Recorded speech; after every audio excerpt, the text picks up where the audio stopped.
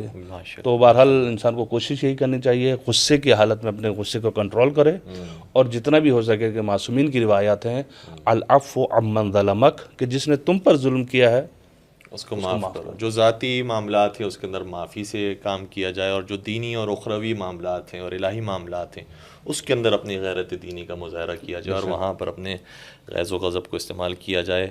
اور یہی علماء کی زندگی میں نظر آتا ہے. ایک اور عالم کا بس میں چھوٹا سا حوالہ دے دوں کہ ایک عالم دین کہتے ہیں کہ میں نے کئی مرتبہ اپنے ساس کے غصے کو ضبط کیا، تو ایک مرتبہ میری ساس مجھے مارنے کے لیے دوڑی، اور جب اس نے میری طرف وہ چیز پھینکی اور میں اس وقت بھی برداشت کر گیا، تو خدا نے میرے لیے ایک باطنی دروازہ کھول دیا، اور میرے سامنے سے دنیا کے حجابات اٹھے، تو میں نے دیکھا کہ وہ عالم ہی کچھ اور ہے. تو میری خوشی کی انتہا نہیں رہی، اور میں اپنی ساس کے ہاتھ کو چومنے کے لیے آگے بڑھا. تو ساس بھی پریشان ہو گئی کہ میں اس کو برا بھلا کہہ رہی ہوں، مار رہی ہوں، اور یہ میرے ہاتھ چوم رہا ہے.